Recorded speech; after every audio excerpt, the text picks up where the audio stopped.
వి gold trusted gold buyers మీరు తాకట్టు పెట్టిన బంగారాన్ని విడిపించి ఈ రోజు ఉన్న మార్కెట్ ధరకు కొనబడును.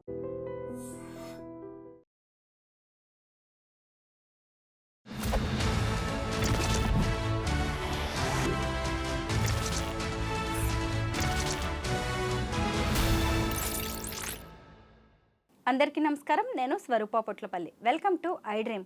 తాము చేసే పనిని ఓ ఉద్యోగం లాగానో, వృత్తిలాగానో, వ్యాపారం లాగానో, లేదంటే డబ్బు కోసమో, పేరు కోసమో చేసేవాళ్ళు ఉంటారు.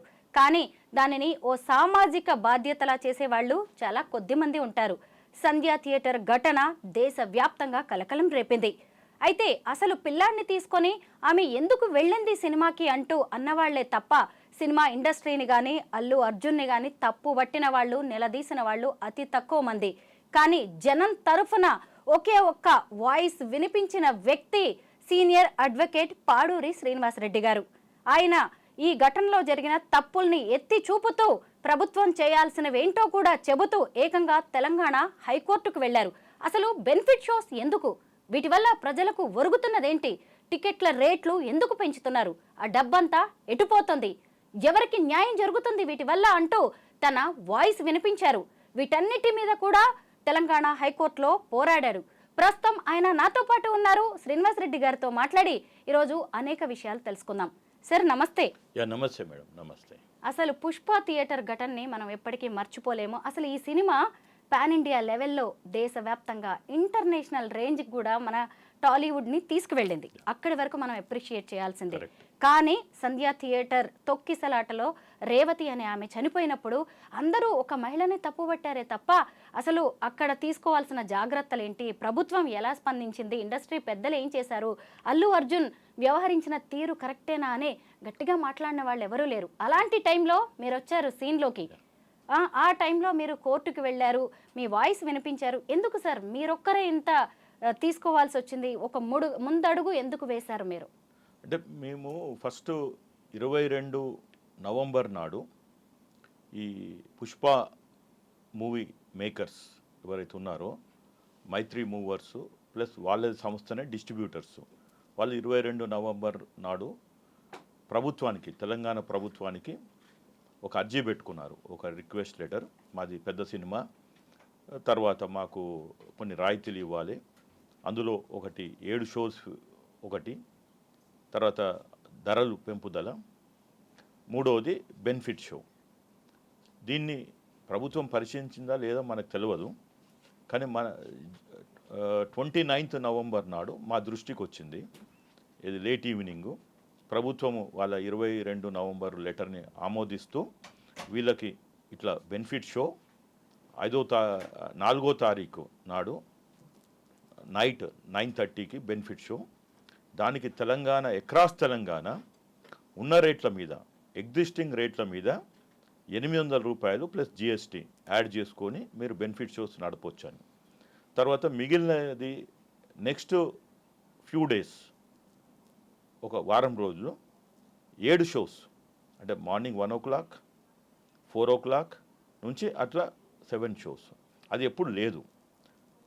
తర్వాత అధిక ధరలు మళ్ళీ తర్వాత అప్ టు డిసెంబర్ 23rd దాకా ఈ ధరలు పెంచుకోవచ్చు, క్రమంగా తగ్గించవచ్చు అన్నట్టు ఉన్నది. నేను ఫస్ట్ నా దృష్టికి రాగానే నేను ఈ బెనిఫిట్ షో మీద 800 రూపాయలు, సరే దాతలు డబ్బులు ఇస్తారు, చాలామంది దాతలు ఉన్నారు, మనకి సాంప్రదాయంగా వచ్చేది అది. ఎవరికైనా డబ్బులు ఎక్కువ ఉంటే మంచి దానికి ఇవ్వండి కార్యక్రమానికి అని, అది మనకి మన సంస్కృతిలోనే ఉన్నది.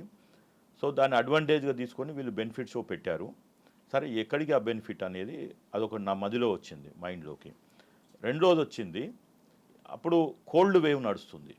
ఇప్పుడు ఉన్నది ఎట్లయితుందో రోజు మనకి పేపర్లో చెప్తుంటారు. కోల్డ్ వేవ్ ఉన్నప్పుడు నార్మల్గా ఏమంటారంటే మీరు బయటికి వెళ్ళకండి. ఎట్లయితే ఎండాకాలంలో కూడా మనకి ప్రభుత్వాలే చెప్తుంటాయి, అప్పుడు సన్ స్ట్రోక్ వస్తుంది, మీరు బయటికి వెళ్ళకండి, అవసరం ఉంటే వెళ్ళండి అని. అట్లా కోల్డ్ వేవ్ ఉన్నప్పుడు కూడా చెప్తుంది, మీరు బయటికి వెళ్తే కూడా మఫ్లరో, స్వెటరో, మంకీ క్యాపో లేకుంటే ఇంకేదన్నా ఇట్లా చేసుకోండి.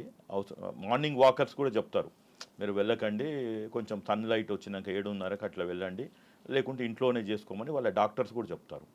అలాంటప్పుడు ఈ 1 o'clock 1 AM 4 AM షోస్ అని దాని మీద మా అభ్యంతరాలు ఉన్నాయి.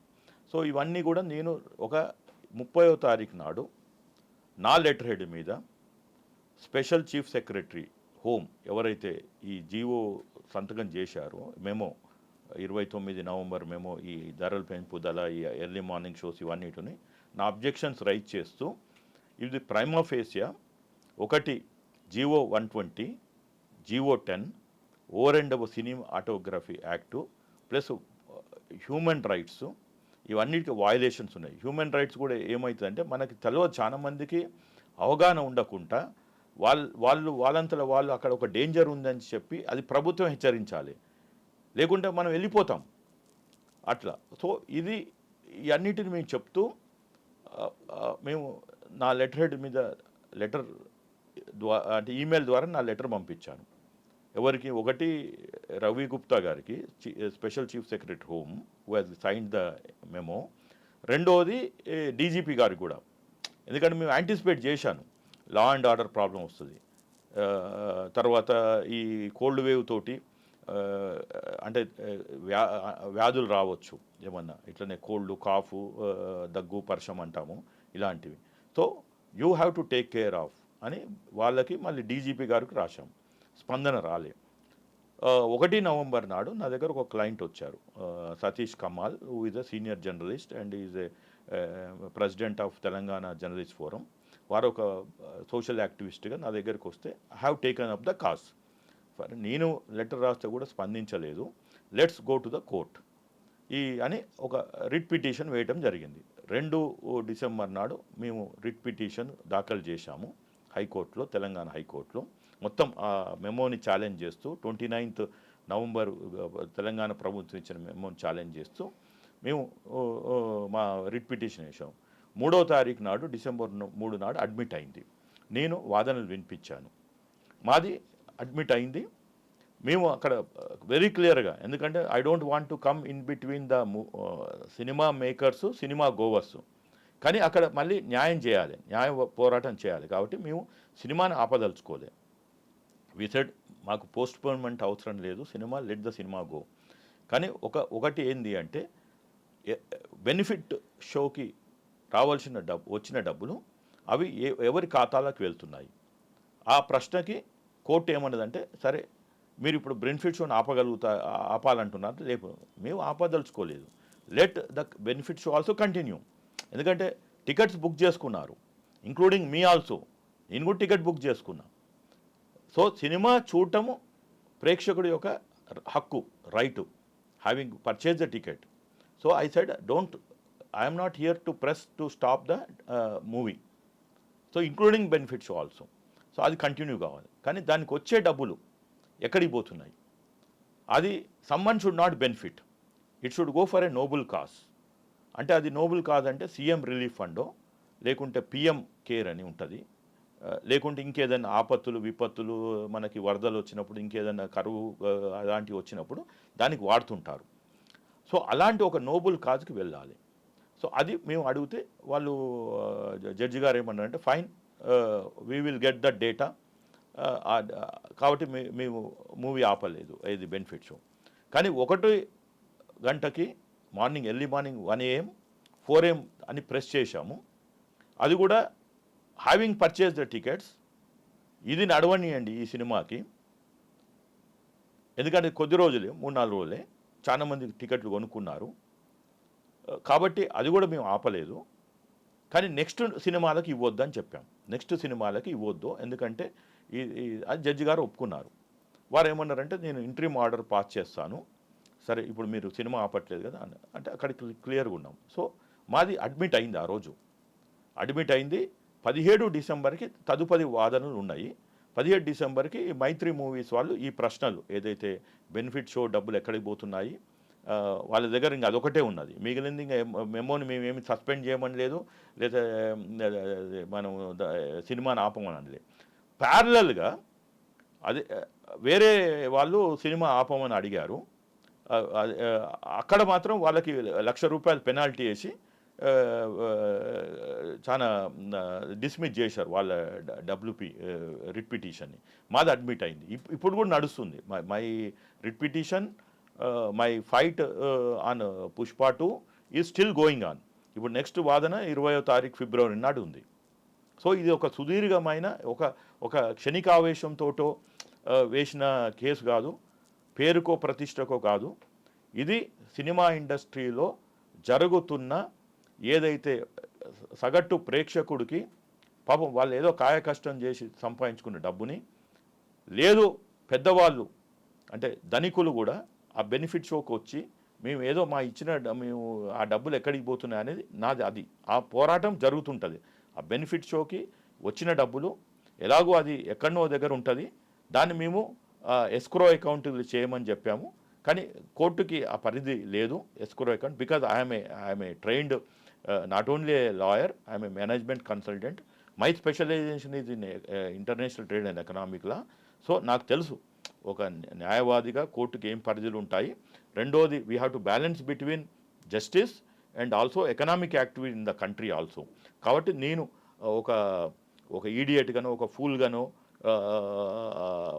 ఇమేచ్యూర్డ్గానో మేము మా వాదనలు వినిపించలే.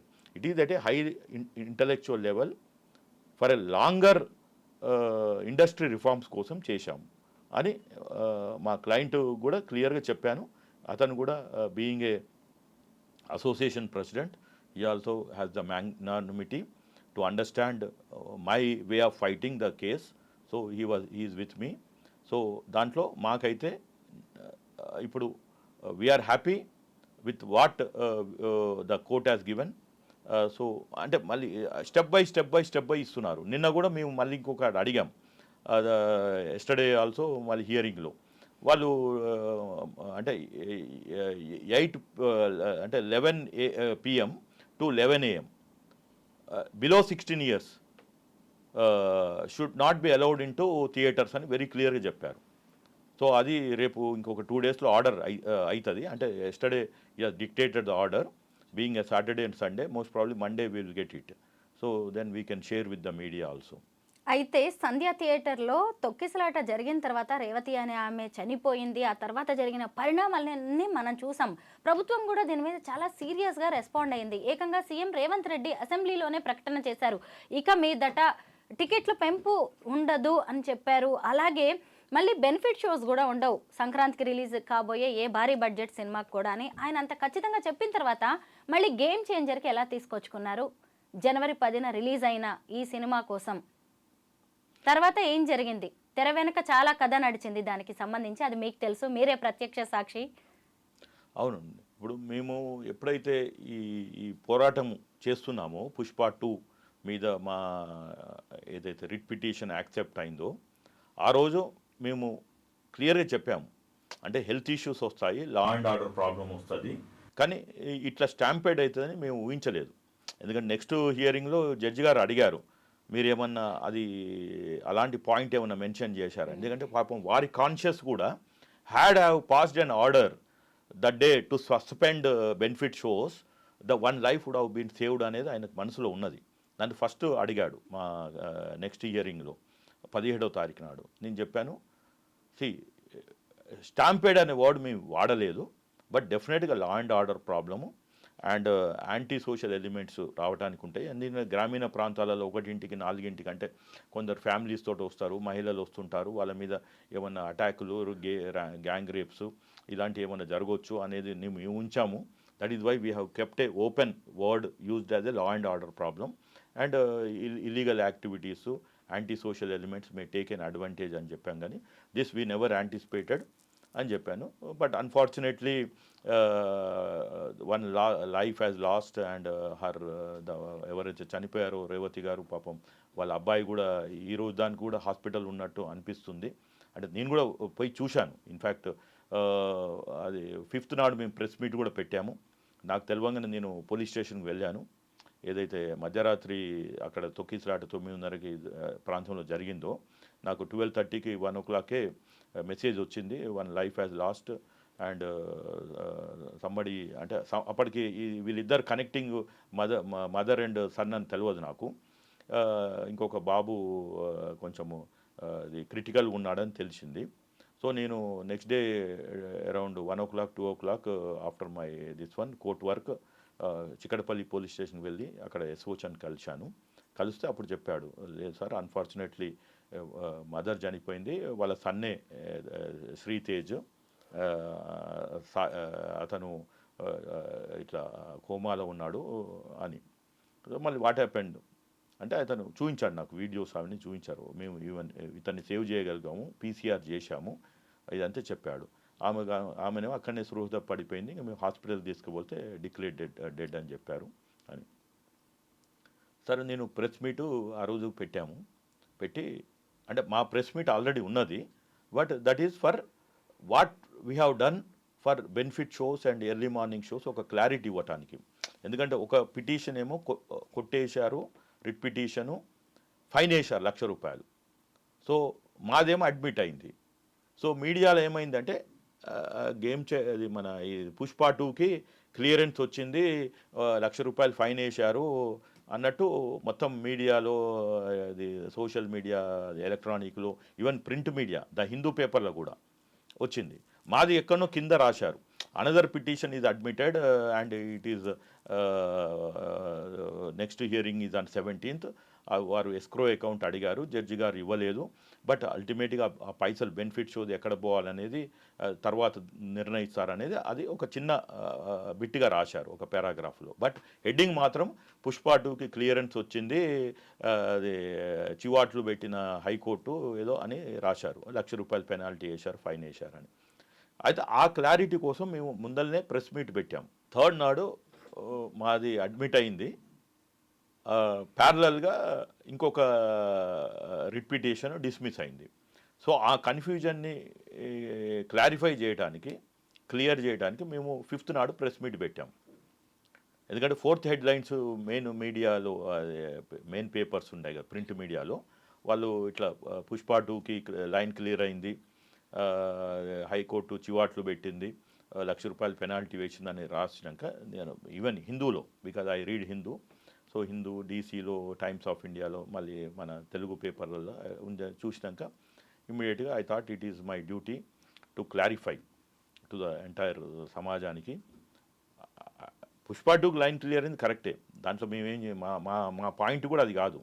ఎందుకంటే నేను గైడ్ చేసేదే కన్సల్టెన్సీ, లీగల్ కన్సల్టెన్సీ ఇచ్చేదే బిజినెస్ హౌజెస్కి, ప్లస్ నా క్లయింట్స్ కూడా చాలామంది బిజినెస్లు ఉండు, వాళ్ళ కష్టాలు ఏంటో నాకు తెలుసు. కాబట్టి I'm not there to stop that, but we want to know about the benefit, money ఎక్కడికి పోతుంది, ఎవరు బెనిఫిట్ అవుతున్నారో ఆ బెనిఫిట్ షోకి వచ్చిన పైసలు అక్కడ దానికే మనది. రెండోది 1ంటికి 4ంటికి షోలు పెట్టొద్దు అనేది. So 5 shows is okay, is no problem, but 6th and 7th should not be allowed. అది మాది అడ్మిట్ అయింది, మేము సుదీర్ఘ వాదనలు వినిపిస్తాము అని చెప్పాము, ఇక అది అక్కడికి నడుస్తుంది. కానీ ఈ క్లారిఫికేషన్ ఈ లోపల ఈ సంఘటన పుష్ప 2 బెనిఫిట్ షోకి అక్కడ సంధ్యా థియేటర్లో రావటము అక్కడ జరిగిన సంఘటన. సో మేము 5వ తారీఖు పెట్టిన ప్రెస్ మీట్లో మేము చెప్పవలసిన కంటెంట్ కన్నా ఆ పుష్ప 2లో తొక్కిసలాట్లో మహిళ చనిపోవటము, అక్కడ మెయిన్ విలేకరులు అడిగిన ప్రశ్నలు అవి. అయితే నేను చెప్పాను ఏంటి అంటే, తప్పు జరిగింది, ఇటు ప్రభుత్వము వాళ్ళు ఎలో చేయటము ఒకటి, ఇంకా అది ఇప్పుడు అందరికీ తెలుసు, కానీ ఆ రోజు అసలు ఏమి తప్పు జరిగింది అనేది ఒక విశ్లేషణ జరగాలి అని. బెనిఫిట్ షోస్కి సంబంధించి చెప్పండి, గేమ్ చేంజర్కి మళ్ళీ ఎలా ఇచ్చారు, రేట్లు పెంచుకోవడానికి కావచ్చు, బెనిఫిట్ షోకి కావచ్చు, మీరు ఇంత దీని గురించి ఫైట్ చేశారు కదా, అయినా మళ్ళీ ఎందుకు సీఎం కూడా ఒక మాట ఇచ్చిన తర్వాత ఎందుకు గేమ్ చేంజర్ విషయంలో ఇలా జరిగింది? అదే ఇప్పుడు అది 8th January నాడు మళ్ళీ ఈ దిల్ రాజు గారి ఆఫీస్ నుంచి, అంటే శ్రీ వెంకటేశ్వర క్రియేషన్స్ లేకుంటే శ్రీ వెంకటేశ్వర డిస్ట్రిబ్యూటర్సు, వాళ్ళు 8th January నాడు మళ్ళీ తెలంగాణ రాష్ట్ర ప్రభుత్వానికి special chief secretary home Ravi Gupta గారి ఆఫీస్కి లెటర్ రాయడం జరిగింది. మళ్ళీ సర్ప్రైజింగ్గా అదే రోజు 8th January నాడే మళ్ళీ గవర్నమెంట్ మెమో ఇచ్చింది. అది ఇక్కడ 1ంటి షో తీసేశారు, బెనిఫిట్ షో తీసేశారు, కానీ 4 షో పెట్టారు. 4 తర్వాత ఏం చేశారు, ధరలు పుష్ప 2కి పెంచినట్టు పెంచలే, కానీ ధరలు పెంచారు. నేను నా జీవో ఎప్పుడైతే నా దృష్టికి వచ్చిందో జీవో, మళ్ళీ సేమ్ మా క్లయింట్ ఎవరైతే ఉన్నారో సేమ్ సతీష్ కమాల్, అప్పుడు మేము దీన్ని ఏం చేద్దాము, ఎందుకంటే 10వ తారీఖు సినిమా రిలీజు, 8 రాత్రి డిస్కషన్ జరుగుతుంది. నేనేమో లేను, I was out of station, వేరే కోర్టు పని మీద ఢిల్లీలో ఉన్నాను. సో అప్పుడు లంచ్ మోషనే ఉన్నది, మూవ్ చేయాలి. 9th నాడు లంచ్ మోషన్ మూవ్ చేశాం, మా అసోసియేట్ ద్వారా లంచ్ మోషన్ మూవ్ చేశాం. అంటే మీరు చెప్పిందే, ప్రభుత్వము ఇచ్చిన జీవోనే అది. అంటే రేవంత్ రెడ్డి గారు ఇచ్చిన జీవో కాదు అది. సీఎం సంతకం పెట్టరు, మినిస్టర్ సంతకం పెట్టరు, సెక్రటరేట్ నుంచి బయటకు వస్తుంది జీవో. అయితే ఆ జీవో ముఖ్యమంత్రి గారికి తెలవకుండా వచ్చిందా, లేకుంటే ముఖ్యమంత్రి గారి మీద కుట్ర చేశారా ఏంటిది మనకు తెలియదు. నాకు అంత అవసరం కూడా లేదు. ఒక అడ్వకేట్గా నేను నాకు ఉన్న సమాచారము మళ్ళీ 4కి 4 AM ఏదైతే హైకోర్టు ముందల జీపీ హోమ్ అంటాము, గవర్నమెంట్ ప్లీడర్ హోమ్ కూడా చెప్పారు. ఏమని, sir hence fourth sem statement CM గారు అసెంబ్లీ మీద అసెంబ్లీ వేదికగా చేసుకొని చెప్పిన స్టేట్మెంటే అదే రిపీట్ చేశారు. కానీ 8th జనవరి నాడు కాగితం మీద వేరే తిరుగుంది. ఎర్లీ మార్నింగ్ షోస్, మళ్ళీ అధిక ధరలు ఇవి ఉన్నాయి. సో మేము మళ్ళీ హౌస్ మోషన్ మూవ్ చేశాం 9th జనవరి నాడు, ఈ జీవోన్ ఛాలెంజ్, ఈ మెమోన్ ఛాలెంజ్ చేస్తూ. మీరు 10th నాడు మళ్ళీ సుదీర్ఘ వాదనలు వింటాము, మీ సీనియర్ని తీసుకొని రండి అని మా అసోసియేట్కి చెప్తే, దెన్ మా అసోసియేట్ ప్లస్ నేను ప్లస్ ఇంకా ఒకళ్ళిద్దరు కూడా కేసులు వేశారు. ఇది గేమ్ చేంజర్ని ఛాలెంజ్ చేస్తూ. వాళ్ళ వేరే ఉన్నాయి, వాళ్ళ ఇష్యూస్ వేరే ఉన్నాయి ఇంకా.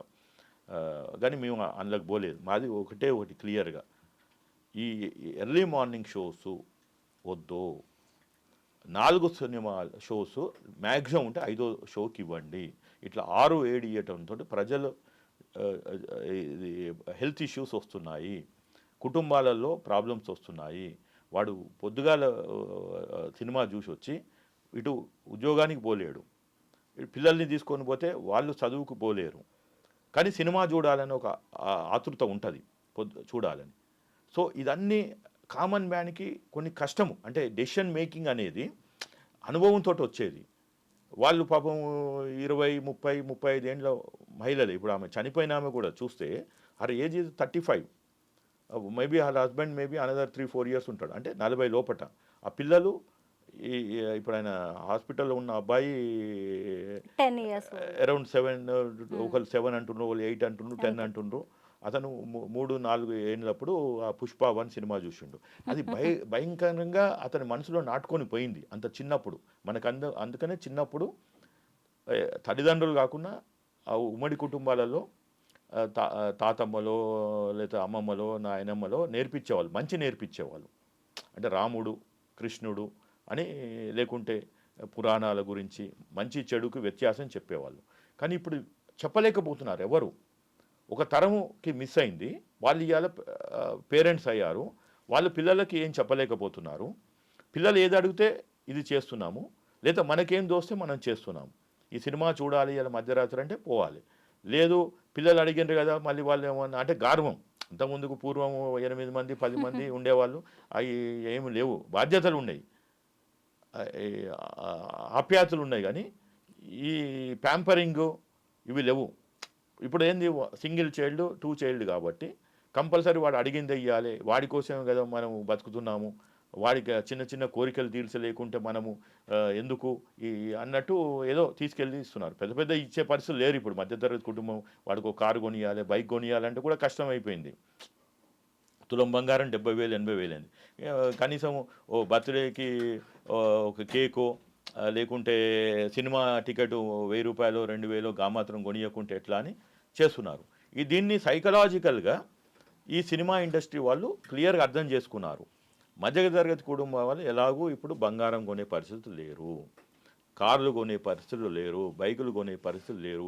ఇల్లు అయితే ఇంకా అయిపోయింది. ఇప్పుడు మీరు ఎక్కడ చూసినా ₹1,00,00,000 తక్కువ హైదరాబాద్ దొరకలేదు. కాబట్టి ఏమున్నా సినిమాల మీద పెడతారు. సినిమాకి వచ్చినప్పుడు ఎలాగో అక్కడ తిండి తింటారు, పాప్కార్న్ అది ఇది. సో వాళ్ళకి ఉన్న ఎంటర్టైన్మెంట్ కాస్తో కూస్తో ఉన్నది. వీకెండ్ కష్టపడి తర్వాత వచ్చి మనకే డబ్బులు కట్టాలి అని ఒక మైండ్ సెట్కి వచ్చారు. సో అది మళ్ళీ ఏం చేశారు, 8 జనవరి నాడు ప్రభుత్వం మీద ఒత్తిడి పెట్టారా అంటే, ప్రభుత్వం అంటే ఇక్కడ ముఖ్యమంత్రి గారు కాదు, ఆయన క్లియర్గా ఉన్నాడు. Is a young chief minister, dynamic chief minister, first time chief minister. I don't think he don't require any favours from film industry. ఆయన క్లియర్గా చెప్పాడు, అల్లు అర్జున్ని అరెస్ట్ చేసిన నాడే చెప్పాడు, మాకు సినిమా ఇండస్ట్రీ గ్లామర్ అవసరం లేదు, నేనే సెలబ్రిటీని, నాకే ఫ్యాన్స్ ఉన్నారని ఇండియా టుడే వేదికకి ఢిల్లీగా చెప్పిన వ్యక్తి. నాకు తెలిసి ఆయన యూటర్న్ తీసుకోడు అనుకుంటున్నాను. సరే, ఆయన ప్రత్యర్థులు యూటర్న్ తీసుకున్నారు. కాబట్టి ఇక్కడ ఒక సమగ్ర విచారణ జరగాలి. రవి గుప్తాని ఒకవేళ ముఖ్యమంత్రికి తెలిసి ఉంటేనేమో అతను చెప్పాలి, నాదే ఉందండి ఇప్పుడు నేను ఛాలెంజ్ చేస్తున్నా, నేను ఛాలెంజ్ కూడా చేసిన. రవి గుప్తా గారు, మీరు సొంత నిర్ణయం తీసుకున్నారా లేదా ముఖ్యమంత్రి గారు అడిగారా మిమ్మల్ని అంటే, ఆయన ఇప్పటిదాకా చెప్పలే. అంటే అతను సొంత నిర్ణయం తీసుకున్నాడు. ఎందుకంటే వీళ్ళందరూ అపాయింట్ చేసింది ఎవరు, బీఆర్ఎస్ గవర్నమెంట్. వీళ్ళు ఏం చేస్తున్నారు, రేవంత్ రెడ్డికి చెడ్డ పేరు తీసుకురావడానికి, కాంగ్రెస్ పార్టీకి చెడ్డ పేరు తీసుకురావడానికి ఎవరో బయట నుంచి వీళ్ళని తోలుబొమ్మలుగా, puppets, bureaucrats become puppets of BRS, former BRS rulers. కాబట్టి అది జరుగుతుంది. లేదు అంటే వాళ్ళని కూడా కేసులు ఇరికిస్తూ ఉంటున్నారు. ఇప్పుడు ఎట్లయితే అరవింద్ కుమార్ని ఫస్ట్ ఏమన్నాడు కేటీఆర్, ఏది ఈ ఫార్ములాలో అంతా నేనే చేసిన, అరవింద్ కుమార్కి నేనే సజెషన్స్ ఇచ్చాను, ఏమన్నా ఉంటే నన్నే ఉరిదీరి, నన్నే రాళ్ళతోటి కొట్టిరి, చట్టంలో ఏ శిక్ష ఉంటే అది ఏరి, I'm ready to go to jail అన్నాడు. మళ్ళీ ఇవ్వాలనేమో నాకేం తెలియదండి, మా వాళ్ళు నాకు చెప్పకుండా వాళ్ళే డబ్బులు హెచ్ఎండిని తీసుకుపోయినరు, ఆ బ్యాంకు మేనేజర్ దగ్గరికి పోయినరు, వాళ్ళతో సంతకాలు పెట్టించిండ్రు, డబ్బులు కట్టేసిండ్రు, నాకేం తెలియదు, నేను ముద్దపప్పుని శుద్ధ పూసని అని మాట్లాడుతున్నాడు. అంటే ఈ అపోజిషన్ లీడర్స్ ఈ ప్రభుత్వాన్ని ఇరుకున పెట్టడానికి 8 జనవరి జీవో వచ్చిందని నేను పర్సనల్గా బిలీవ్ చేస్తున్నా, ఒక అడ్వకేట్ కాదు ఇక్కడ. ఎందుకంటే న్యాయ సూత్రాలు, ఫ్యాక్ట్స్, ఎవిడెన్స్ ఇక్కడ నా దగ్గర లేవు. కానీ ఒక సామాజికవేత్తగా వీళ్ళ మైండ్ సెట్ నాకు తెలుసు కాబట్టి, వాళ్ళతో కలిసి తిరిగిన వ్యక్తిగా I can come to a conclusion that Revanth Reddy is neat and clean in giving that 8th January memo. Somewhere something he's happened అనేది, దాని మీద కూడా మా పోరాటం ఉంది. కానీ గేమ్ చేంజర్కి మాత్రము మేము విజయం సాధించాం. 10th నాడు హానరబుల్ హైకోర్టు ఆఫ్ తెలంగాణ ఒక ఇంట్రీమ్ ఆర్డర్ ఇచ్చింది. ఎమ్మటే అదే రోజు కాపీ మేము తీసుకున్నాము ఆగమేఘాల మీద. ఆ కాపీ రాగానే నేను నా ఈమెయిల్ ద్వారా మళ్ళీ ఇదే రవిగుప్తా గారికి పంపించాను. చూడండి, మీరు ముఖ్యమంత్రి గారి అసెంబ్లీ ద్వారా ఇచ్చిన స్టేట్మెంట్ని బేఖాతరు చేస్తూ 8th January నాడు మీరు ఇచ్చారు మెమోని, మేము ఛాలెంజ్ చేశాము. దాని పరిణామంగా 10th నాడు హైకోర్టు ఇచ్చిన ఆర్డర్ని ఇప్పటికైనా మీరు దీన్ని అమలు పరచాలి. ఎందుకంటే హైకోర్టు ఆర్డర్ 24 గంటల్లో మీరు పరిశీలించాలి, పునర్పరిశీలించాలి, లేని పక్షంలో మేము మళ్ళీ చర్యలు తీసుకుంటామని రాస్తే, ఆయన ఏమంటాడు, నాకు 24 గంటల్లో నాకు నోటీస్, అది ఎందుకంటే మళ్ళీ సెలవులు ఉన్నాయి, అది సాటర్డే సండే సెలవులు ఉన్నాయి, నేను ఊరు వెళ్ళిపోయినా, పండగకి పోయినా అది అని చెప్పొచ్చు వాళ్ళు. ఇప్పుడు మనం న్యాయం చేయాలి అనుకుంటే ఎంత దూరమైనా వెళ్తాము, కానీ అన్యాయం చేయాలి, ప్రజలను ముంచాలి, అది ఎవరైనా కావచ్చు, చేయాలనుకున్నప్పుడు వాళ్ళు వాళ్ళ ధర్మాన్ని, నీతిని తప్పించుకు తిరుగుతారు అని ఈమెయిల్ ద్వారా 10th నాడు పెట్టాను.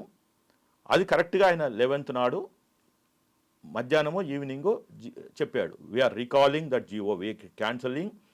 8th January నాడు ఇచ్చిన గేమ్ చేంజర్కి ఇచ్చిన మేము అన్ని అది ఎర్లీ మార్నింగ్ షోస్ ఎలాగో అప్పటికి షో అయిపోయింది, ఎర్లీ మార్నింగ్ షో, అది 4 AM ఇంకా మిగిలిన రోజులు లేవు. కానీ 6 షోస్, అప్పుడేమో పుష్ప 2కి 7 షోస్ ఇచ్చారు, ఇది 6 షోస్. సో 6 నుంచి మళ్ళీ 5కి తీసుకొచ్చారు. సో ఇప్పుడు ఏమైంది అంటే ఇక అసలు నెంబర్ ఆఫ్ డేస్ కూడా తగ్గించారు. 11th January నుంచి 19th January నుంచి దాన్ని ఏం చేశారు మళ్ళీ 15th or 16th, ఎందుకంటే అప్పటికి చాలామంది టికెట్లు కొన్నారు, పండగ పూట వాళ్ళని ఇబ్బంది పెట్టడం అని మేము కూడా అడగలే. ఇప్పటిదానిక టికెట్లు కొన్న వాళ్ళకి ఇబ్బందులు వద్దు, ఎందుకంటే వానికి డబ్బులు మళ్ళీ తిరిగి రావాలంటే రావు. ఇప్పుడు ఆన్లైన్లో మళ్ళీ రివర్స్ ట్రాన్సాక్షన్ చేయొచ్చు, కానీ వాడు ఏదో పోయి క్యాష్ కొన్నోడు వానికి ఎక్కడ చేస్తారు? మళ్ళీ ఆడి టికెట్లు పట్టుకరా అంటే ఎక్కడి నుంచి పట్టుకొస్తాడు?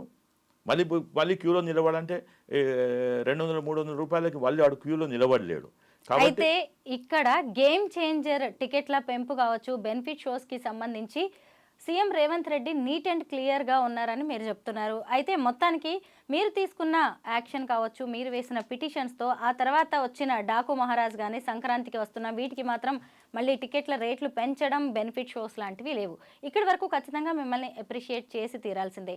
అయితే ఇక్కడ మళ్ళీ రేవంత్ రెడ్డి సర్కార్ మీద మరో ఆరోపణ వచ్చింది, పెద్ద విమర్శలని ఆయన ఎదుర్కోవాల్సి వచ్చింది. సినిమా ఇండస్ట్రీ పెద్దలతో ఆయన ఒక పెద్ద సమావేశం పెట్టారు ఇక మీదట ఎలా ఉండాలి అనే దాని మీద. అయితే అది జరిగిన తర్వాత ఇండస్ట్రీ నుంచి 500 కోట్ల రూపాయలు సీఎం రేవంత్ రెడ్డికి వచ్చాయి అని చెప్పి పాడి కౌశిక్ రెడ్డి, బీఆర్ఎస్ ఎమ్మెల్యే లాంటి వాళ్ళు ఆరోపణలు చేశారు. దాని మీద కూడా మీరు వెంటనే రెస్పాండ్ అయ్యారు. ఎందుకంటే అక్కడ సీఎం ఖండించలేదు, కాంగ్రెస్ పార్టీ ఖండించలేదు, ఏఐసీసీ ఖండించలేదు, మరి పాడి కౌశిక్ రెడ్డికి కూడా మీరు నోటీసులు ఇవ్వడం అనేది జరిగింది. ఎందుకు మీరు దీని మీద మళ్ళీ యాక్షన్ తీసుకోవాల్సి వచ్చింది?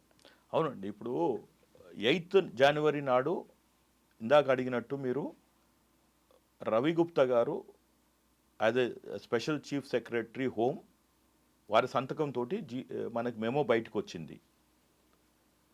కానీ దాని వెనుక ఏం జరిగింది అనేది మనకు తెలియదు. ముఖ్యమంత్రి గారేమో క్లియర్గా చెప్పిండు, నేను ఈ సీట్లో కూర్చున్న దానిక there are no special privileges, there are no benefit shows, there are no special shows, there are no additional shows, no price hikes అని వెరీ క్లియర్ చెప్పిండు. తర్వాత మళ్ళీ కోమటిరెడ్డి వెంకటరెడ్డి గారు సినిమాటోగ్రఫీ మినిస్టర్ కూడా ఆయన అదే చెప్పిండు, ఇన్ హౌస్ చెప్పిండు, బయట చెప్పిండు, కౌన్సిల్లో చెప్పిండు. ముఖ్యమంత్రి గారేమో అసెంబ్లీలో చెప్పిండు, కౌన్సిల్లో వాళ్ళు రిపీట్ చేసిండ్రు. తర్వాత వారు పోయి మళ్ళీ 25 లక్షలు అక్కడ పోయి వాళ్ళ అబ్బాయి పేరు మీద ప్రతీక్ ఫౌండేషన్, వాళ్ళు చనిపోయిండు వాళ్ళ అబ్బాయి, ఆయన పేరు మీద 25 లక్షలు ఇచ్చిండ్రు. ఇక్కడికి అయిపోయింది. అంటే ఏదైతే ప్రభుత్వం తరపున చేయవలసినది ఏదైతే చేసిండ్రో వాళ్ళు అక్కడికి చేసిండ్రు. ప్లస్ చాలా ఘాటైన విమర్శలు కూడా చేశారు, వీళ్ళకి మానవత్వం లేదు, ఎందుకంటే ఇది ఇతను మన అల్లు అర్జున్ నేను 25 లక్షలు ఇస్తా అన్నాడు కానీ ఇవ్వలేదు. దాని మీద కూడా మేము చేశాము, పోరాటం చేశాము, మొత్తానికి ఆయనతోటి 2 కోట్లు ఇప్పించాము. కానీ అన్యూన్యంగా ఈ ఏదైతే 8th January రాగానే ప్రతిపక్షాలు మనకు అడ్వాంటేజ్ తీసుకున్నాయి. ఏమని? పాడి కౌశిక్ రెడ్డి ఒక వీడియో రిలీజ్ చేశాడు, అందులో క్లియర్గా రేవంత్ రెడ్డి గారు సినిమా ఇండస్ట్రీని బ్లాక్మెయిల్ చేసి దిల్ రాజుని అడ్డం పెట్టుకొని 500 కోట్లు వసూలు చేశాడు అని. ఫస్ట్ చూడంగానే ఒక కామన్ మ్యాన్కి, ఎందుకంటే ఆయన చెప్పే విధానము నెరేషన్ కూడా అట్లా అనిపించింది. అనగానే ఫస్ట్ 500 కోట్లు ఎందుకు తీసుకుంటాడు అంటే, ఇప్పుడు ఢిల్లీ ఎలక్షన్స్ జరుగుతున్నాయి, కాంగ్రెస్ పార్టీకి అవసరం ఉంటుందేమో. రెండోది కరెక్టే కదా, సినిమా వాళ్ళకి చెప్పడం ఒకటి మళ్ళీ చేసేది ఒకటి. కాబట్టి ఈ దిల్ రాజుకి ఇప్పుడు ఆయనకు ఒక పదవి ఇచ్చారు కదా, చైర్మన్ తెలంగాణ డెవలప్మెంట్ ఫోరం, కాబట్టి వీళ్ళందరితో ఎక్కడో మీటింగ్ పెట్టాడేమో, పెట్టి వాళ్ళందరితో వసూలు చేయించి అవన్నీ మూటగట్టి రేవంత్ రెడ్డి గారికి ఇస్తే రేవంత్ రెడ్డి గారు ఫ్లైట్లో తీసుకుపోయి ఢిల్లీలో ఇచ్చాడేమో అని అట్లా ఒక అంటే విజువల్స్ వస్తాయి. ఇప్పుడు చెప్పంగానే మైండ్లో ఒక్కొక్కరు 4.5 కోట్ల ప్రజలు 4.5 కోట్ల విధాలుగా ఆలోచించరు. ఇప్పుడు నేను చదువుకున్నోనే అది చదవంగానే అర్థం చేసుకుంటాం. కొన్నిసార్లు ఏమైందంటే అవతల వ్యక్తి చెప్పిన దాన్ని మనం నమ్మి మన విజ్ఞత కోల్పోతాం. ఇమ్మీడియట్గా మళ్ళీ అంటే ఒక స్ప్లిట్ సెకండ్లో ఉండొచ్చేమో నిజము అని ఆ ఒపీనియన్ అనేది ఫస్ట్ ఒపీనియన్ ఫిక్స్ అయిపోతుంది, for ever it will not be removed. అందుకని మన వాదనలు వినిపించేటప్పుడు కూడా ఫస్ట్ 30 seconds 1 minute ఆ జడ్జికి ఏమి చెప్తామో ఆ మైండ్లోకి వెళ్ళిపోతుంది, జడ్జి గారికి ఏం చెప్తాము. ఎవరికైనా అంతే, for that matter. Opening statements very clear. ఇలాంటిది ఇప్పుడు ఆడొక సంఘటన జరిగింది. నేనేమో అసెంబ్లీ సాక్షిగానేమో క్లియర్గా చెప్పాడు, ఏది no benefit shows, no special shows, no price hikes, no early morning shows, ఇవన్నీ. ఇక్కడనేమో ఈ విధంగా జరిగింది.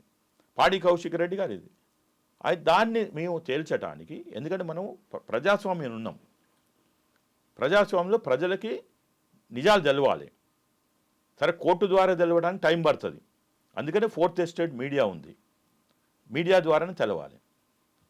నేను ప్రెస్ మీట్ పెడదామంటే నా దగ్గర సాక్ష్యాలు లేవు, ఆధారాలు లేవు. పాడి కౌశిక్ రెడ్డి గారి దగ్గర ఏదో ఒక ప్రూఫ్ అయినా ఉండాలి కదా. అలా నోటి మాట ద్వారా ఒక సీఎం మీద అంత పెద్ద అలిగేషన్ ఎలా చేస్తారంటారు? అదేనండి, ఇప్పుడు వారు రాజకీయంగా అంటే అపోజిషన్ ఉన్నారు. Is a PRS MLA. అంతకుముందుకు కాంగ్రెస్లో ఉన్నారు. ఓవర్ అండ్ అబో 10 సంవత్సరాలు ఇప్పుడున్న ఆయన పార్టీ ఏదైతే బీఆర్ఎస్ ఉందో వాళ్ళే రూల్ చేశారు. ప్లస్ వాళ్ళే ఇప్పుడు అదే ఎవరు అక్కడ అపాయింట్ చేసిన ఐపీఎస్ ఆఫీసరు ఇప్పుడు రేవంత్ రెడ్డి గారి టీం కాదు వీళ్ళంతా. ఇప్పుడు మీరు పక్క రాష్ట్రంలో చూస్తుంటే చంద్రబాబు నాయుడు గారు పాత టీం అంతా, జగన్ టీం అంతా రిమూవ్ చేశారు. ఐఏఎస్ని, ఐపీఎస్ని, గ్రామీణ వ్యవస్థలో కూడా వాలంటీర్లను వీళ్ళని అందరిని తీసేశాడు. ఆయన శిష్యుడైన రేవంత్ రెడ్డి గారు మాత్రం ఆ పని చేయలేదు. ఇక్కడ అదే అనిపిస్తుంది నాకు కొన్నిసార్లు.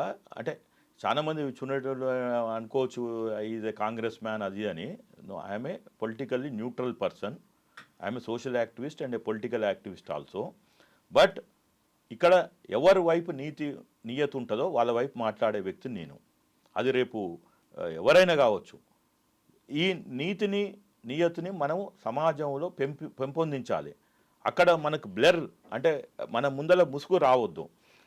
ఇది మన కంటి పొరల మాదిగా వచ్చి మనం బయాస్గా అయితే మన ఇండివిజువాలిటీ కోల్పోతాం.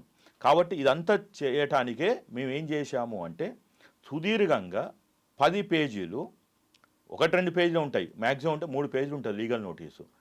10 పేజీలు 57 పారాగ్రాఫులతోటి ఒక లీగల్ నోటీస్ పంపించాను. ఎందుకు అంటే ఇది తెలంగాణ ప్రజలకు తెలవాలి. సరే, రాజకీయాలు వేరు. ఆయన బీఆర్ఎస్ వీరు ముఖ్యమంత్రి గారిని విమర్శించడం ఆయన రైటు. కానీ ఎవిడెన్స్ లేకుండా, ఫ్యాక్ట్స్ లేకుండా మీరు ఇంత పెద్ద 500 కోట్లు ఆరోపణ అనేది కష్టము. ఇప్పుడు ఎలక్షన్స్ కూడా లేవు. ఎలక్షన్లు ఉన్నప్పుడు మీరు చేసుకోండి, ప్రజలు అప్పుడు ఏదో తీర్పు వాళ్ళు వస్తారు, ఎవరికి ఓటు వేయాలనో వేస్తారు. కారుకి వేయాలన్నా, కమలానికి వేయాలన్నా, చేతి గుర్తుకు వేయాలన్నా. కానీ ఇప్పుడు ఎలక్షన్ లేని టైం. అలాంటప్పుడు ఒక జీవో 8th జనవరి నాడు ఒకటి ప్రజలందరూ అరే ముఖ్యమంత్రి గారు సభా వేదికగా చెప్పిన దాన్ని ఈడ గేమ్ చేంజర్కి మళ్ళీ ఇచ్చారు బెనిఫిట్స్ అనేది ఒక చర్చ జరుగుతుంది. అప్పటికే ఈయన ఏకంగా 500 కోట్లు ఈడ కుంభకోణం జరిగింది, దిల్రాజు తీసుకుపోయి రేవంత్ రెడ్డి గారు చెప్పింది కాబట్టి నేను వసూలు చేపించాడు అనేది ఉంది. దాన్ని మేము 1-2 సార్లు స్టడీ చేసి మేము లీగల్ నోటీస్ సర్వ్ చేయటం. ఎవరికి చేశాము? పాడి కౌశిక్ రెడ్డికి, ముఖ్యమంత్రి గారికి ఇండివిజువల్గా అంటే రేవంత్ రెడ్డి గారికి, మూడవది దిల్రాజుకి, నాలుగవది రవి గుప్తాకి. ఎందుకంటే ఈ 4 పేర్లు తీసుకున్నారు. విచిత్రం ఏమంటే ఈ దిల్రాజు ఖండించలేదు, వారు ఖండించలేదు. దిల్రాజు అదే చైర్మన్గా ఖండించలేదు, లేదు సినిమా ప్రముఖులుగా వ్యక్తిగా ఖండించలేదు. ఈయన రవి గుప్తా అసలు నేను ఎందుకు ఆ ముఖ్యమంత్రి గారు చెప్పారు, ఇప్పుడు నోట్ ఫైల్ అంటాము. సరే, నీకు దగ్గర ఒకటి వచ్చింది 8th జనవరి నాడు వాళ్ళు లెటర్ ఇచ్చారు, నువ్వు ఎట్లా పుటప్ చేశావు, ఏంటిది ఆ ఫైల్, ఏంటిది ఆ ఫైల్ డీటెయిల్స్ తీసుకొని ప్రెస్ కాన్ఫరెన్స్ పెట్టాలి. లేకుంటే ముఖ్యమంత్రి గారి ఇమేజ్ డ్యామేజ్ అవుతుంది ఆడ.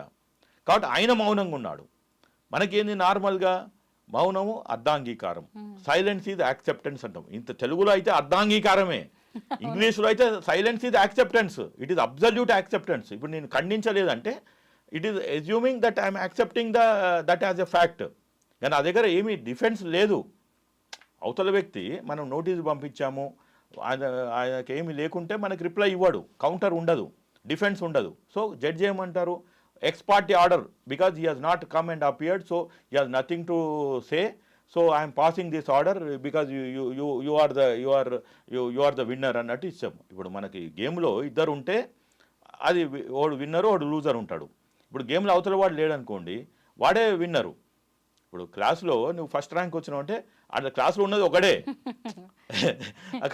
అయితే ఆ విధంగా ఈయననేమో క్వశ్చన్ 500 కోట్లు జరిగిందని ఆరోపణ చేశారు పాడి కౌశిక్ రెడ్డి.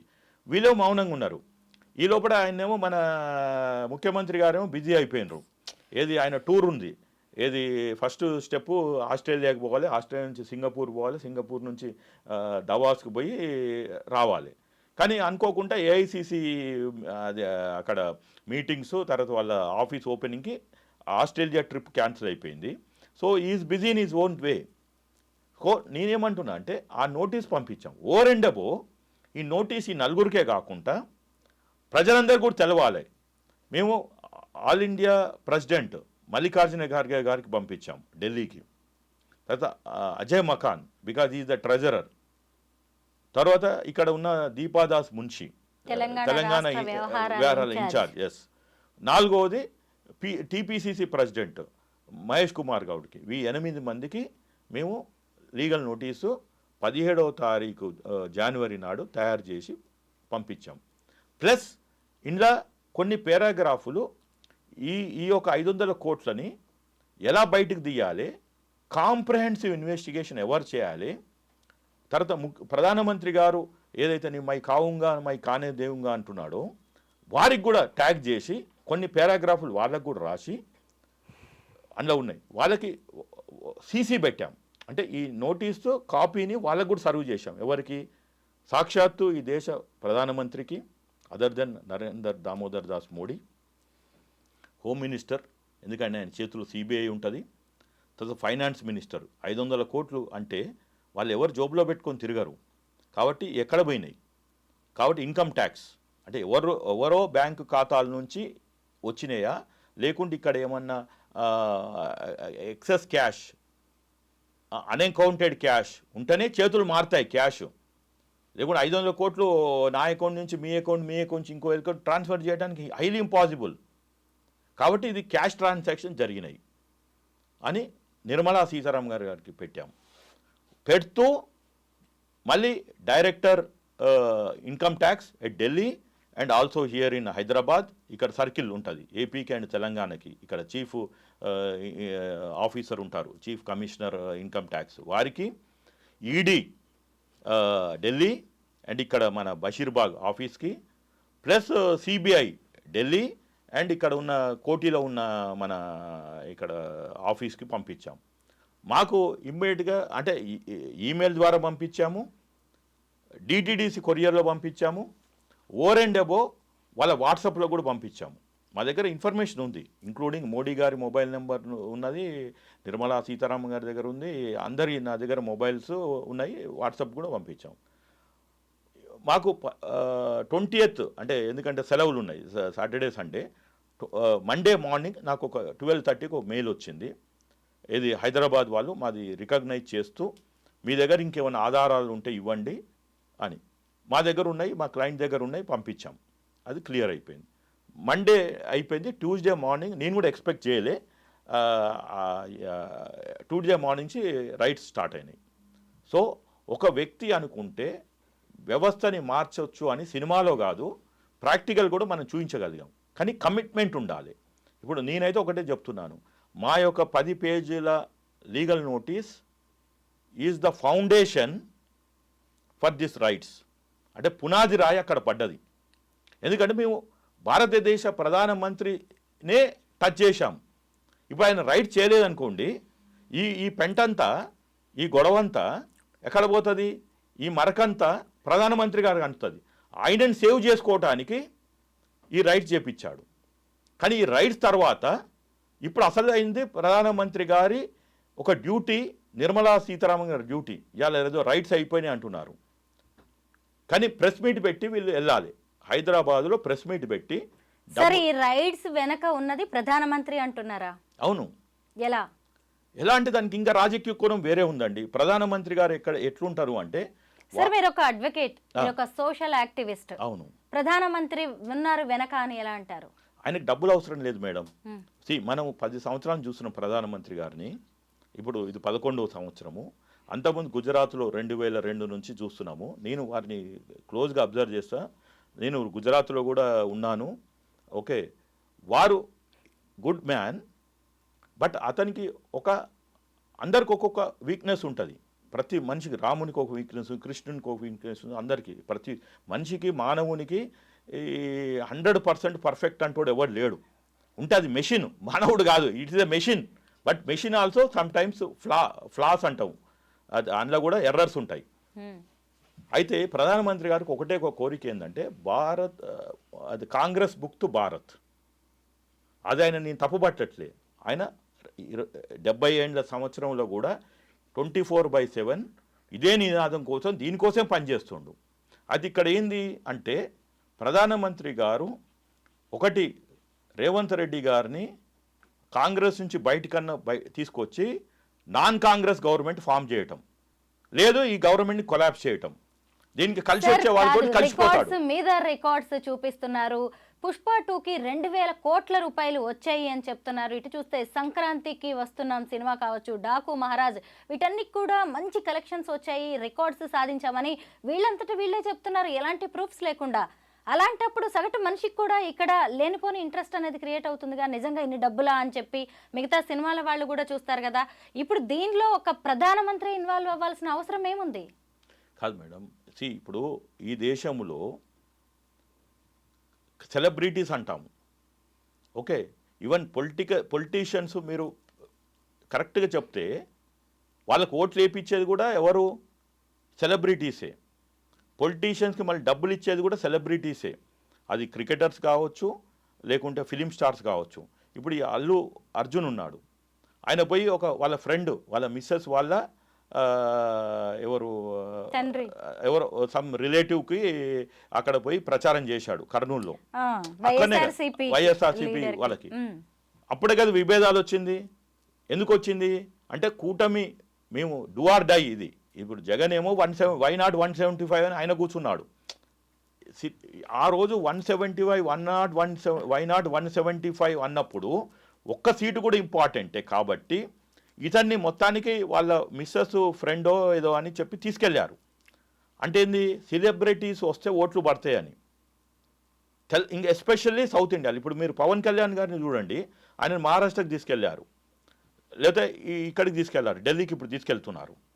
అంటే వాళ్ళకి తెలుసు, మోడీ గారికి తెలుసు సౌత్ ఇండియాలో వీళ్ళు ఓటర్స్ ఫూల్స్, వాళ్ళకి ఐడియాలజీ లేదు. ఇంతకుముందుకి క్లియర్గా పార్టీస్కి ఐడియాలజీ ఉండేది. ఓడు కమ్యూనిస్ట్ అంటాడు, ఓడు కాంగ్రెస్ అంటాడు, లేకుంటే రీజనల్ పార్టీ టీడీపీ, తెలంగాణ అది మన తెలుగు ఆత్మగౌరవము, ఆంధ్రుల హక్కు ఏదో మాట్లాడేవాళ్ళు.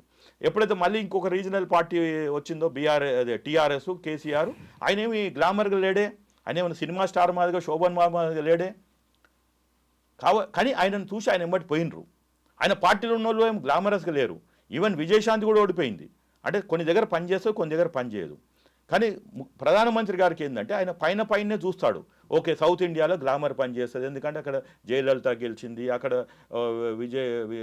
విజయకాంత్కు 40 సీట్లు వచ్చాయి, తర్వాత కమల్ హాసన్ గెలవలేదు, మళ్ళీ రజనీకాంత్ రమ్మన్నాడు, ఆయన రాలేదు, మళ్ళీ ఇప్పుడు విజయ్ అంటే ఆయన పార్టీ పెట్టిండు, తర్వాత వాళ్ళ కొడుకు డిప్యూటీ సీఎం అయిండు, ఎవరు ఆయన ఉదయ్ స్టాలిన్. ఇక్కడికి వస్తే పవన్ కళ్యాణ్ పార్టీ పెడితే 21కి 21 వచ్చింది, 100%. ఇప్పటికి ఎలక్షన్స్ అయితే లేవు, మనం ఇంకొక 4 ఏళ్ళు వెయిట్ చేయాల్సిందే. ఇప్పుడు టాలీవుడ్ మీద, తెలుగు సినిమా ఇండస్ట్రీ టాలీవుడ్ మీద ఐటీ రైడ్స్ చేయించి కాంగ్రెస్ ప్రభుత్వాన్ని కూలదోసి అక్కడ బీజేపీ ప్రభుత్వాన్ని తీసుకొచ్చే అవకాశమే లేనప్పుడు ఆయన ఎందుకు రైడ్స్ చేయిస్తారు? అవునండి, ఇప్పుడు రేవంత్ రెడ్డి గారు చూశారా, వాళ్ళకి జిహెచ్ఎంసీ ఎన్ని సీట్లు ఉన్నాయి, కార్పొరేటర్స్ 2 ఉన్నారు. ఇవాళ మేయర్ ఎవరు? విజయలక్ష్మి. ఎవరు ఆమె? కాంగ్రెస్, బీఆర్ఎస్ నుంచి కాంగ్రెస్ వచ్చారు. 150 దగ్గర 2 ఉంటేనే మేయర్ అయింది కదా. ఇక్కడ 119లో ఆల్రెడీ వీళ్ళకి బీజేపీలోకి 8 ఉంది. ఆ మాత్రం కామన్ సెన్స్ లేదానండి. కాబట్టి 8 నుంచి 64 అంటే 8 × 8 8 8 ఎంత? 64 1 ఉన్న పోయిన అసెంబ్లీ ఎంత ఉన్నారు? ఒకళ్ళు ఉన్నారు రాజా సింగ్. ఎలక్షన్లో 8 వచ్చినాయి. ఎంపీ ఇప్పుడు- సీట్స్ కూడా ఎంపీ అవును, 8 వచ్చినాయి. వాళ్ళు ఏం చేసినారు? 8 × 8 64 వస్తాయి. ఇప్పుడు కాంగ్రెస్కి ఎంత ఉంది? 64 ఉంది. హార్డ్ కోర్ కాంగ్రెస్ వాళ్ళు ఎంతమంది ఉన్నారు? ఓ 4-5 ఉన్నారు. ఓ ఉత్తమ్ కుమార్ రెడ్డి వాళ్ళ మిస్సెస్ పార్టీ మారిన వాళ్ళు, మారని మిగతా వాళ్ళు వాళ్ళంతా. ఇంకా అంతే కదా. మిగిలిన వాళ్ళు ఎక్కడి నుంచి వచ్చారు? ఇప్పుడు రేవంత్ రెడ్డి గారు ఎక్కడి నుంచి వచ్చారు? తెలుగుదేశం. అదే అయితే ప్రధానమంత్రి గారు అది ఆయన పైసలు తీసుకోడండి. ఆయనకి ఏం అవసరం లేదు, ఎందుకంటే భార్య లేదు, పిల్లలు లేరు, మనవని లేరు, మనవరాలు లేరు. కానీ ఒకటి మాత్రం ఆయన సచ్చిన దానిక కొట్లాడేది కాంగ్రెస్ మీద కొట్లాడతాడు. కాంగ్రెస్ ముక్త భారత్ అంటే ఉన్నది ఎక్కడ? తెలంగాణలో ఉంది, కర్ణాటకలో ఉంది, హిమాచల్ ప్రదేశ్లో ఉంది. ఇప్పుడు ఆల్రెడీ ఆడ హిమాచల్ ప్రదేశ్ అంచుల దానికి పోయి వచ్చింది. తర్వాత కర్ణాటకలో రోజు కొట్టుకొని వస్తున్నారు. ఓరు ఇది అంటారు, ఓ ధర అంటారు, ఎన్నోసార్లు పార్టీలు మారారు ఆడ. ఇప్పుడు ఉన్నది తెలంగాణ. ఎందుకు ఇది క్యాష్ కౌ కూడా. తెలంగాణ అంటే హైదరాబాద్తో కూడుకున్న ఏదైతే గ్రోత్ ఇంజన్ అంటామో అక్కడ. సో అయితే సార్ ఇప్పుడు ఐటీ రైట్స్ అనేవి సినిమా ఇండస్ట్రీ మీద ఎలాంటి ప్రభావం చూపబోతున్నాయి? ఇప్పుడు ఈ ఐటీ రైట్స్ తోటి డర్టీ వాటర్ అంతా పోతుందండి.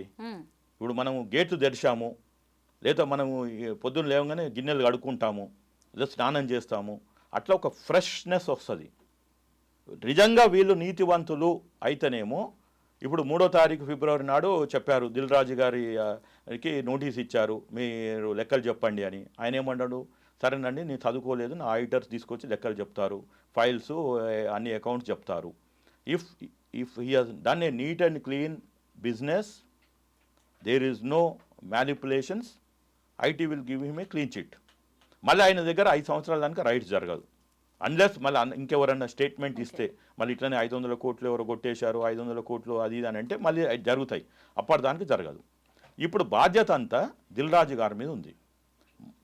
నేను ఇచ్చిన నోటీస్కి ప్రధానమంత్రి గారు స్పందించారు. నేను ఎవరిని తప్పుపట్టట్లేదు. అది నోటీస్ ఇవ్వటము నా హక్కు. ఒక పౌరునిగా నా క్లయింట్కి ఈ పాడి కౌశిక్ రెడ్డి స్టేట్మెంట్ ఇచ్చిండు, ఏంది సార్ ఈ కాన్స్పిరెన్సీ అంతా తేల్చండి అంటే అడ్వకేట్గా నా హక్కు. Because advocate means officer of the court. We have to unearth the truth and assist the judge or society. ఎక్కడ అన్యాయం జరిగితే అక్కడ. I believe in injustice anywhere. ఎక్కడైనా ఇన్జస్టిస్ జరిగినా that is a threat to justice for every one అని believe చేసే వ్యక్తిని నేను. కాబట్టి ఇక్కడ క్లియర్గా ఆ 500 కోట్లు ఏమైంది, ఒక ఇన్వెస్టిగేషన్ సమగ్ర విచారణ జరగాలి. ఇప్పుడు ఇమీడియట్గా అతనికి నోటీసులు పంపించాలి. ఎవరికి? పాడి కౌశిక్ రెడ్డికి. నేను లీగల్ నోటీస్ పంపించిన, సరే చూద్దాం 2 వారాల లోపల ఏంటిది ఆయన రిప్లై అనేది మాకు ఇచ్చేది. కానీ ఇక్కడ దిల్ రాజు సరే ఇవాళ 4-5 రోజులు బిజీ ఉన్నాడు పాపం. ఐటీ దాడులు జరిగాయి, అంతకుముందుకు ఏదో సక్సెస్ మీట్లు అవి పెట్టుకుంటున్నాడు. ఒక సినిమా సక్సెస్ అయింది, ఒక సినిమా ఫెయిల్ అయింది, ఆయన బాధల్లో ఆయన ఉన్నాడు.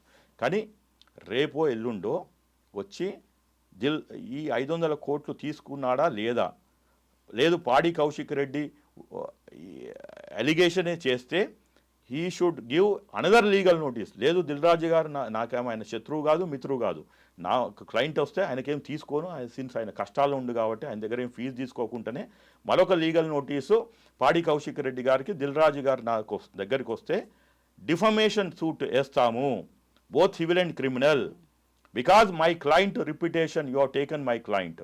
లేదు రేవంత్ రెడ్డి గారు నా దగ్గరికి వచ్చినా ఇదే చేస్తాను, నా పేరు తీసుకున్నావు 500 కోట్లు. లేదు రవి గుప్తా గారు, లేదండి నేను ₹1 తీసుకోలేదు, 8th జనవరి జీవో ఇవ్వటంలో నా పేరు అనవసరంగా వాడారు అంటే ఆయన పేరేం తీసుకోలేదు, ఓన్లీ వీళ్ళు ముగ్గురి పేరే తీసుకున్నారు. వారు పాడి కౌశిక్ రెడ్డి గారు, దిల్ రాజు గారి పేరు తీసుకున్నారు, ముఖ్యమంత్రి గారి పేరు తీసుకున్నారు, ఫిలిం ఇండస్ట్రీ దగ్గర 500 కోట్లు వసూలు చేశారు, వాళ్ళని బ్లాక్మెయిల్ అని చెప్తున్నారు.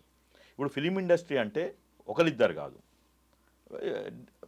చాలా స్టూడియోస్ ఉన్నాయి, దాంట్లో మళ్ళీ కొందరు యాక్టర్స్ ఉన్నారు, హైలీ పెయిడ్ యాక్టర్సు, మళ్ళీ అంటే సక్సెస్ఫుల్ హీరోస్ అనొచ్చు, 300 కోట్లు 400 కోట్లు రెన్యూమరేషన్ తీసుకునే వాళ్ళు, లేకుంటే వచ్చే సినిమాలు ఉన్నాయి, ఇంకా ప్లస్ థియేటర్ ఓనర్స్ ఉన్నారు. ఎవరి దగ్గర అంటే ఫిలిం ఇండస్ట్రీ అంటే వీళ్ళందరినీ స్టేక్ హోల్డర్స్ అంటాం. ఫిలిం ఇండస్ట్రీ స్టేక్ హోల్డర్స్ ఒక 2-3 కాదు, కాబట్టి వీళ్ళందరూ ఏమన్నా మీటింగ్ పెట్టుకున్నారా, అది ఎవరికి సమాచారం ఉంటుంది? ఒకవేళ ఆ స్టేట్మెంట్కు కట్టుబడి ఉన్నాను అని పాడి కౌశిక్ రెడ్డి అంటేనేమో ఆయన ఎవిడెన్స్ తీసుకురావాలి, ఆయన చెప్పాలి ఫలానా ఫ్లైట్లో పోయారండి వీళ్ళందరూ, గోవాలో కలిశారా, బ్యాంకాక్లో కలిశారు, ఇంకెక్కడ కలిశారు చెప్పాలి. డబ్బులు ఎట్లా లేదు, ఇతను కామ్గా ఉండొద్దు, దిల్ రాజు గారు కామ్గా ఉండొద్దు. లేదా ఈరోజు కూడా మీరు ఫిలిం ఇండస్ట్రీ నుంచి ఏ ఒక్కరు కూడా స్టేట్మెంట్ని డినై చేయలే. ఫిలిం ఇండస్ట్రీ ఇప్పుడు అడ్వకేట్స్ మీద ఉన్నారనుకోండి, వ్యక్తిగతంగా అడ్వకేట్ అన్న రెస్పాండ్ అవుతాడు, లేకుంటే ఇలాంటి అడ్వకేట్స్ మా దగ్గర లేరండి మీరు చెప్పే అనబద్ధాలు అసలు అలాంటివి జరగదు అంటారు.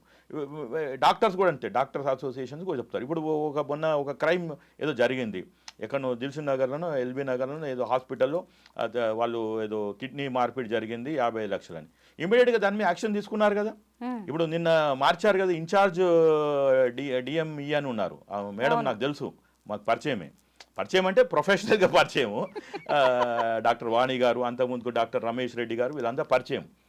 ఇప్పుడు ముఖ్యమంత్రి గారు మార్చారు కదా, అట్లా ఇక్కడ రవి గుప్తా గారిని మార్చాలి. ఈ ఇండస్ట్రీ ఇప్పుడు వీళ్ళు వెంబడే అది వీళ్ళు డాక్టర్స్ అసోసియేషన్ వాళ్ళు ఖండించారు, ఇలాంటివి జరగొద్దు, తప్పు ఇలాంటివి చేయొద్దు అని. మళ్ళీ ప్రజలని చైతన్యపరిచారు. ఆడ మీరు ఎంత ఉన్నా కానీ ఇట్లా డోనార్స్ అనేది ఒక వ్యవస్థ ఉంది, మీరు ఆడ రిజిస్ట్రేషన్ చేసుకోవాలని చెప్పి వాళ్ళ బాధ్యతగా అసోసియేషన్ చెప్పాయి. ఇప్పుడు ఇండస్ట్రీలో మొన్ననేమో 30 మంది వచ్చారు ముఖ్యమంత్రి గారికి, ఈ స్టేట్మెంట్ని ఎవరు ఖండిస్తలేరు, కనీసం 3 ముక్కల్లో కూడా ఖండిస్తలేరు. అంటే నాలాంటి ఒక విజ్ఞత ఉన్న వ్యక్తి, నా క్లయింటు, ఈ పోరాటాన్ని ఆపలేము కాబట్టి కంటిన్యూ చేస్తాము. రెండోది నేను అదే చెప్తున్నా, మీ ఛానల్ ద్వారా మీ ఇంటర్వ్యూ ద్వారా మీరు చెప్పేది ప్రేక్షకుడికి ఏంటంటే, ఫస్ట్ దిల్ రాజు గారు కొంచెం ఈ దాడులు అది ఇది అయిపోయి కొంచెము ఫ్రేమ్ ఆఫ్ మైండ్ కరెక్ట్గా ఉన్నాక ఫస్ట్ చేయవలసింది ఒకటి, మా లీగల్ నోటీస్ కన్నా రిప్లై ఇవ్వాలి. సరే మాకు ఇచ్చినా ఇవ్వకుండా నో ప్రాబ్లం, మా పోరాటం ఇంకా నెక్స్ట్ లెవెల్కి వెళ్తుంది. I will go to supreme court or I will see whatever information they will put in the public domain or whatever it is.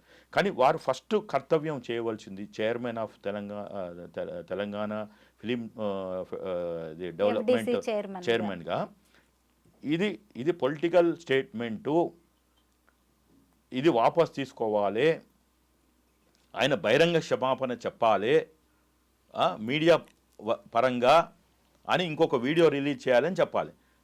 లేని పక్షంలో ఒక డిఫమేషన్ సూట్ వేస్తాము అని చెప్పాలి, వారి పరువు నష్టం దావా అంటాము. సో ఇది వెరీ క్లియర్గా ఎప్పటిదానికైతే దిల్ రాజు గారు ఈ స్టేట్మెంట్ చేయరో, ఫిలిం ఇండస్ట్రీ నుంచి వారు, ఎందుకంటే వారి పేరు తీసుకున్నారు, ఫిలిం ఇండస్ట్రీ వారి పేరు తీసుకున్నారు కాబట్టి ఇది చేయాలి.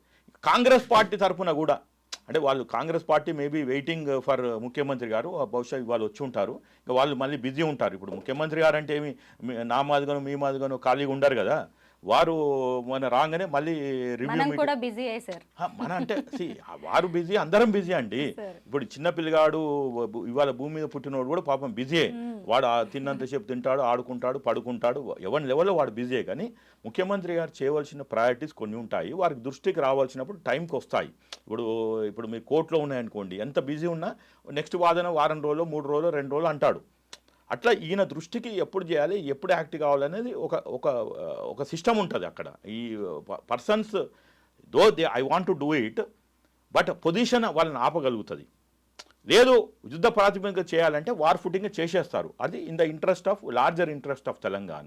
అయితే నేను అనుకునేది అంటే ముఖ్యమంత్రి గారు కూడా డెఫినెట్గా దీని మీద ఈ స్టేట్మెంట్ని వారి దృష్టికి తీసుకొస్తారు, పార్టీ పరంగానో లేకపోతే సీఎంఓ పరంగానో ఖండిస్తారు. కానీ ఈ బిఫోర్ దట్ దిల్ రాజు గారు ఫిలిం ఇండస్ట్రీ ఖండించాలి. అప్పటిదాకా ప్రజలు ఏమనుకుంటారు అంటే ఈ something is going wrong in the film industry అనుకుంటారు. ఈ అపోలకు అన్నిటికీ ముగింపు పలకారంటే అది దిల్ రాజు గారి చేతుల్లోనే ఉంది. మీరు ఇందాక ఒక మాట అన్నారు సార్, ఒక వ్యక్తి తలుచుకుంటే వ్యవస్థను మార్చవచ్చు, దానికి కమిట్మెంట్ కావాలని, అది మీలో కనిపించింది. మీరు ఇన్ని రోజుల నుంచి కూడా ఇండస్ట్రీ విషయంలో అందరికీ ఎన్నో అనుమానాలు, ప్రశ్నలు తలెత్తుతున్నాయి. ఎవరు కూడా ఇలా ఒక స్టెప్ ముందుకు వేసేసి వెళ్ళి పిటిషన్స్ వేయడం కానీ కోర్టుల వరకు వీటన్నిటిని తీసుకువెళ్ళలేదు. మీరు ఏకంగా ప్రధానమంత్రి దాకే వ్యవహారాన్ని తీసుకువెళ్లారు. Thank you so much sir, మీలాంటి వాళ్ళు సమాజానికి చాలా అవసరం. Thank you so much. Thank you very much.